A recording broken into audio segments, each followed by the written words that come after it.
Okay. Today we will discuss how to deduce the Schrodinger wave equation with help of the transformation equations from wave nature to particle nature and the equation for total energy in terms of kinetic energy and potential energy. That means the first equation which we are going to use is E is equal to h nu. E is the energy of particle and nu is the corresponding frequency of the wave. Similarly, we will have to think P is equal to h upon lambda, where P is the momentum of particle and lambda is the corresponding wavelength of wave. The expression for total energy E can be written as P square divided by twice m plus V. Now V is the potential energy and P square divided by twice m is the kinetic energy of particle. Now if we will have to absorb this equation in this equation, that is equation for energy, then here I can write E to be equal to h nu, but that can be written as h cross omega, where h cross is equal to h upon 2 pi and omega is equal to 2 pi nu. See, here we can write h upon 2 pi into 2 pi nu. H upon 2 pi is denoted by h cross and 2 pi nu is equal to omega. Therefore, E is equal to h cross omega.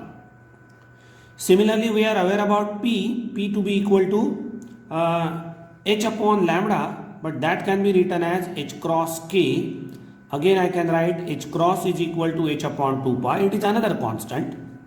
And k is equal to 2 pi by lambda. We are aware about this k. K is the wave vector and it is 2 pi by lambda. I will divide this by 2 pi, multiply this by 2 pi. H upon 2 pi will be h cross. 2 pi by lambda is equal to k. Therefore, P is equal to h cross k.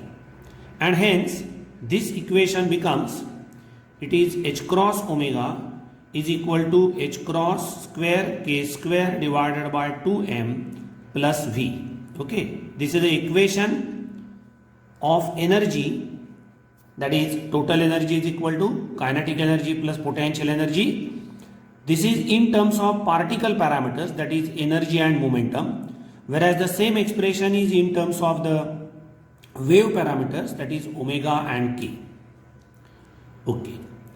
Now, how the wave parameters omega and k are related with the wave function, that means the solution of wave equation. For that, we will consider the solution of wave equation, that is psi as a function of xt. Initially, I will write psi as a function of xt, but later on simply I will write it is psi, which indicates that small psi indicates that it is a function of xt, that is equal to a e raised to minus I omega t minus kx. We are aware about this equation. This is the solution of the wave equation and it represents the simple harmonic progressive wave. Now what I will do, I will have to differentiate this with respect to t and with respect to x. Therefore, first of all, I will consider it is dou by dou t of psi, that is partial differentiation of psi with respect to t. It will be a e raised to minus I omega t minus kx. A is constant, derivative of e raised to something is e raised to something, into the derivative of exponential form, that is we are differentiating with respect to t, therefore it is I omega, right? Therefore, dou psi by dou t is equal to minus I omega a e raised to minus I omega t minus kx, and that is equal to minus I omega psi. This is nothing but psi. This is psi. Now rearranging the terms, I can write omega is equal to, therefore omega is equal to, I will have to transfer rest of the thing to the left hand side. I will write it is 1 upon minus I psi into dou psi by dou t. If we shift this minus I to the numerator, it becomes plus I, and hence I can write omega is equal to I divided by psi dou psi by dou t. Now I can place this omega value in this equation. Correct? It's because this is the equation, energy is equal to kinetic energy plus total energy. Okay. Similarly, I will differentiate this psi with respect to x now. Therefore, I will consider dou psi by dou x. Again, that is equal to a e raised to minus I omega t minus kx as it is into derivative of this exponent form, that is ik. Therefore, here I will have to write it is ik. See, this minus minus becomes plus ikx. Therefore, the derivative is ik. Again, if we differentiate, because we are interested in k square, not k. Here it is k square. Omega, it is fine. With help of the partial differentiation of wave function psi with respect to t, we can find omega in terms of psi. But to have the relation between k and psi, we will have to differentiate this again, because we are interested in k square and not the k. Hence, I will consider it is dou square psi by dou x square is equal to, see this ik remains as it is, into a e raised to minus I omega t minus kx. One more ik will be there. It is into ik, because again we will have to differentiate this, and that is nothing but it is ik into ik. It is I square k. Therefore, it is minus I square k square. Therefore, it is minus k square, and I will write here it is psi, because this a e raised to I omega t minus kx is nothing but psi.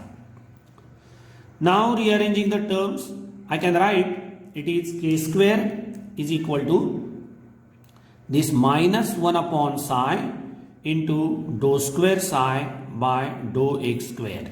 Okay. Therefore, now with me there is an equation for omega in terms of wave function psi and equation for k in terms of wave function psi.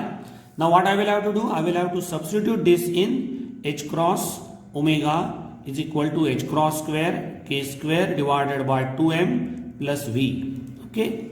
Now if I substitute these two equations in this equation, then the new equation is known as Schrodinger's time dependent wave equation, because the time dependent part is there. Okay, we will see. Okay. Now I will write it is h cross omega is I divided by psi. Then I will write it is dou psi by dou t is equal to h cross square k square. Therefore, it is minus k square. I will have to substitute, or there is divided by 2m. Therefore, I will write h cross square k square. Now h cross square divided by twice m. Now I will have to substitute for k square. K square is minus 1 divided by psi. I will write here it is psi. It is dou square psi by dou x square plus v, it is as it is. Okay. Now what I will have to do? I will have to multiply throughout by psi, and therefore I can write it is h cross dou psi by dou t I h cross dou psi by dou t is equal to minus h cross square divided by twice m dou square psi by dou x square plus v psi. Okay, therefore this equation can be treated as the Schrodinger's time dependent equation, STDE. Now we can rearrange this equation in operator form. We are aware about the operator. Means what to do on the wave function psi? I will have to take the derivative of psi with respect to t and then multiply the result by I h cross. Therefore, this can be treated as the operator part of the left hand side. Therefore, when I operate I h cross dou by dou t on psi, it is left hand side, is equal to, what I will have to do? I will have to write it is h cross square divided by 2m with minus sign, then dou square by dou x square. I will have to operate this on wave function psi. Similarly, for the second part, I will have to operate v on psi. To operate v on psi may be simply the multiplication of v and psi. Therefore, I can write This is the right hand side, minus h cross square divided by twice m, dou square by dou x square, plus v is the operator which is to be operate on wave function psi. Now, this is the operator form of the wave function, and hence we can treat this the Schrodinger's time dependent equation in operator form. It is very simple. We are substituting something, correct? That means we are giving some another form to the equation. E is equal to kinetic energy plus potential energy, that is p square divided by twice m plus v. Okay, this is the first part. That means this equation is known as Schrodinger's time dependent equation. Finish. Therefore, what is the purpose of this equation? To get the information about the particle. How? Like the classical mechanics, if we know the force acting on the particle, we can solve the differential equation, that is Newton's second law of motion. Mass into acceleration is equal to force, and we can get the information for position as a function of time, that is x as a function of time, and with that we can find the velocity, momentum, kinetic energy, potential energy, etc. We had tried this at the time of discussion of simple harmonic oscillator. In simple harmonic oscillator, we had considered the force acting on particle to be the restoring force, and therefore we had considered m d square x by dt square is equal to minus kx, and beginning from that we had solved this equation for velocity, then the position, and then we had derived the equation for instantaneous position, x to be a sine of omega t plus alpha, where a is the amplitude and alpha is the initial phase angle. We are aware about that. Similarly, if we know the potential of the particle, what is the potential in which the particle exists? The potential may be time dependent, it may be time independent, it may be position dependent, it may be position independent. It depends on the situation. By substituting potential, rest of the things are constant. See, I, h cross, then wave function is to be derived with respect to time. Similarly, h cross m, wave function is to be derived in terms of x, because it is doubly periodic. It may be a function of position and time both. Means only by knowing the potential V, and obviously as it is the second order differential equation, by knowing two constraint, that means boundary conditions or initial condition, we can solve this equation for wave function psi, and that wave function carries information about the particle. We are aware about the Max-Born interpretation, and we are aware about the equation with which we can get the value of physical observable by knowing the operator associated with it. Soon we will discuss that too. Okay. But what happens most of the time, the situation or the potential is such that it is time independent. That is, it depends only on the position. For example, potential at a distance r from a nucleus. It is 1 upon 4 pi epsilon with negative sign, minus 1 upon 4 pi epsilon q upon r. Therefore, it depends only on position r. It is not time dependent. And hence, for normal situation, we need to solve the Schrodinger time independent part of the equation only. And therefore, we can split this equation into two parts. How?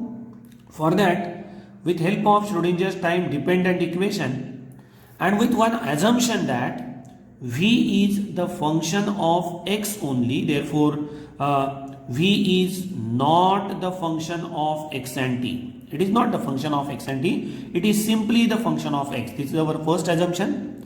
And second assumption is that the wave function psi, which is associated with a particle which is the function of x and t, is made up of two parts. One, the wave function psi, which is the function of x only, this is capital psi, and the wave function phi, which is capital, which is the function of t only. This is our assumption, and it fits, it satisfies most of the time the observed fact. With help of these two things, how we can look after the Schrodinger's time dependent equation? See, I will begin with psi to be equal to psi into phi. Now remember that if I write it is psi, it is a function of xt. Just for simplicity, I am not mentioning the function of xt each time. Similarly, capital psi is a function of x, small capital phi is a function of t. Now, if I differentiate this with respect to time t, therefore dou psi by dou t, that is nothing but, see here, phi is the function of t but psi not, and therefore capital psi can be taken outside the derivative part, and I can write it is d by dt of phi, right? Similarly, if I differentiate with respect to x once, say for example, I can write dou psi by dou x, then what I will have to do? I will have to write it is d psi by dx into phi, correct? Into phi. And if I differentiate this with respect to psi, with respect to x twice, that is dou square psi by dou x square, then obviously it is d square capital psi by dx square into phi. Remember that I am using UV rule. Here, while differentiating with respect to time, capital psi is to be constant because it is a function of x only, and we are differentiating with respect to time t. Therefore, we will have to write d by dt. Now, it is not necessary to write the partial differentiation. In case of the derivative with respect to x, this function psi is the function of x and t. It is small psi. Hence, we will have to write dou by dou x, partial differentiation. But when I differentiate this, phi is the function of t only. It is not the function of x. And therefore, we can take it outside the derivative and we can write d by dx. It is not partial derivative. It is d by dx of capital psi. Similarly, if I differentiate again, it is d square by dx square of capital psi and phi as it is.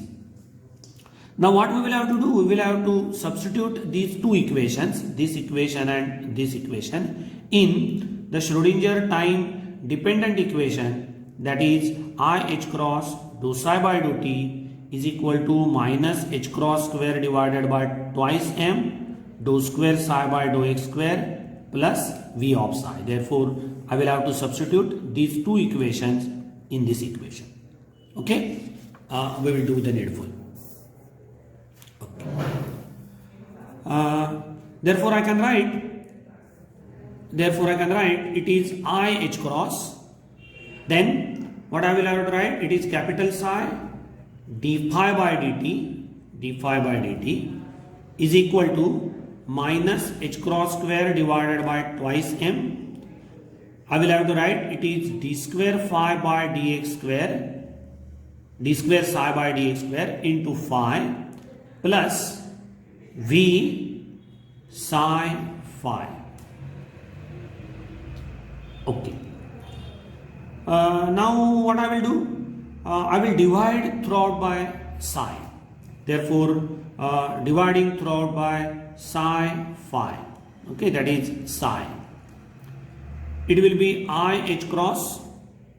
If I divide this by psi phi, then it will be 1 upon phi d phi by dt is equal to minus h cross square divided by twice m. See, if I divide this by psi phi, then phi gets cancelled and psi remains as it is. Therefore, 1 upon psi d square psi by dx square plus v remains as it is, because if I divide throughout by psi phi gets cancelled. Now we can observe that the left hand side is the function of t only, whereas right hand side is the function of x only, because our v is the function of x only. This is our assumption. See, v is the function of x only and it is not the function of x and t. Therefore, left hand side is the function of t only, right hand side is the function of x only, and if it is so, we know that each term should be same, or each term can be equate with a constant which is independent of x and t. Okay, this is the situation. How? You can refer some equation in mathematics. Suppose the LHS is the function of x only, RHS is the function of y only, then each term must be equate with a constant. Each term should be same, and hence let it be some constant, say for example d, capital D. Therefore, I can write it is I h cross 1 upon phi d phi by dt is equal to some constant d. Similarly, I can write minus h cross square divided by 2m 1 upon psi d square psi by dx square plus v is equal to some constant d. Okay, therefore there are two independent equations with us. First equation is the equation in terms of t only. The second equation is equation in terms of x only. Now we will first. Now this is the time dependent part of the Schrodinger wave equation, and this part is time independent part. Now the d is constant which we have used to separate out the equation. Now what is the physical significance of this d? For that we will continue with this equation first. If I rearrange the equation and if I multiply throughout by psi divided by I h cross, then the equation becomes d phi by dt is equal to capital D. I will have to multiply by phi and I h cross, correct? Therefore the equation is like this. Now rearranging the terms, I can write it is d phi by phi is equal to when this I comes to the numerator, it becomes minus I, therefore it is minus I upon h cross d into t. Okay, now I will integrate on both sides, and here I can write it is ln of phi is equal to minus I dt, here it is dt, I dt divided by h cross. Now we are aware about this, plus some constant of integration. I can write at t is equal to 0, phi is equal to, say for example, phi 0, and therefore by substituting this in this equation, I can get the equation phi to be equal to, it is phi 0 e raised to minus I dt upon h cross. The interesting thing is that this equation is similar to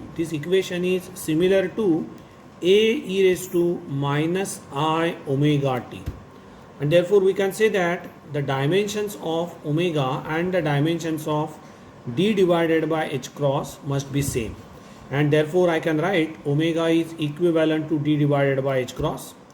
Therefore d is nothing but omega h cross, and h cross omega is nothing but energy E, that is total energy of the particle, and hence by solving the first part, that is time dependent part of the wave equation, we will get the relation between D with E, and we can conclude that D is nothing but total energy of the particle, correct?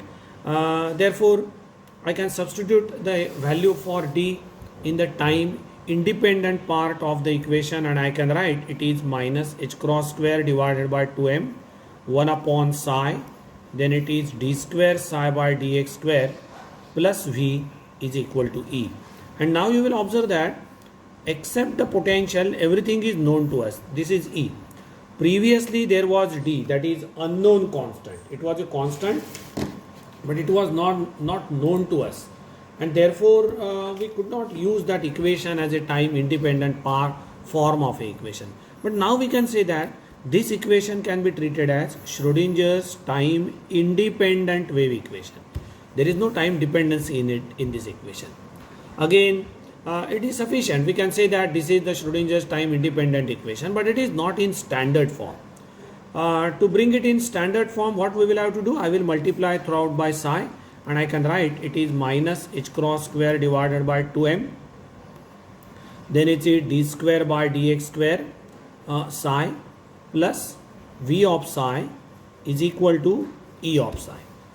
Now here our assumption is that the potential is the function of x only, it is time independent, and that we are aware about that. While splitting this equation into two parts, we have assumed that v is the function of x only, and hence we had considered this with the x. Otherwise we will have to consider this with time and x both, and we could not split the equation into two parts. Okay. Now this equation can be written in operator form as it is minus h cross square divided by twice m dou square by dou x square plus v. This is operator. We can operate this on wave function psi, and that is nothing but E of psi, where E is the energy, it is not operator. In Schrodinger's time dependent equation, we had observed that instead of E there was I h cross dou by dou t, and that was the energy operator, but here it is energy value.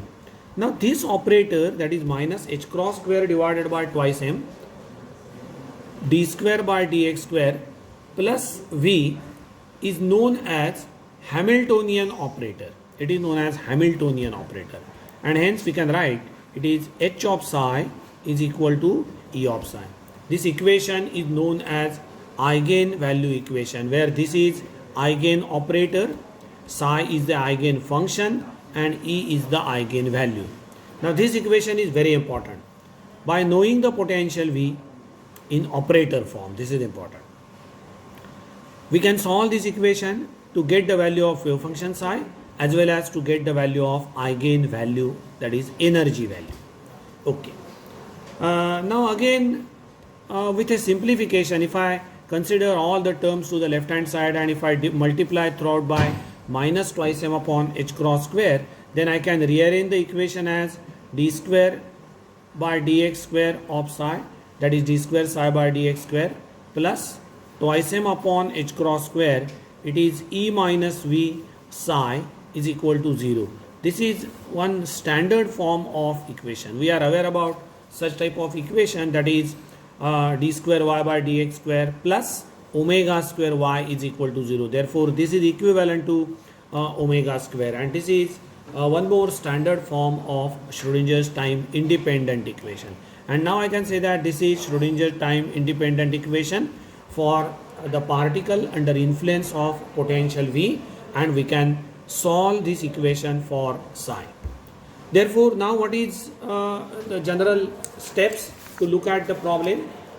By knowing the potential and by knowing initial or boundary condition, we can solve this equation, Schrodinger time independent equation. We will get the wave function psi.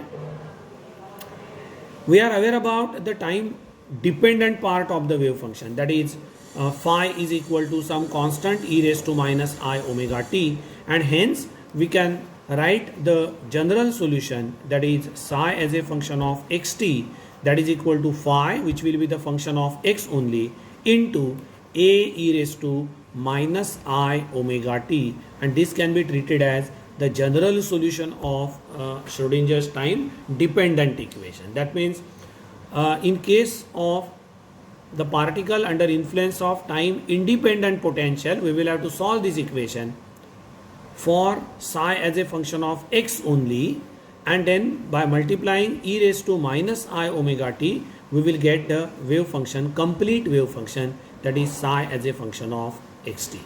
Now this is the overall development. We had derived or we have deduced the Schrodinger time independent equation, and then we had discussed how to use this equation for solution of the problem. Thank you.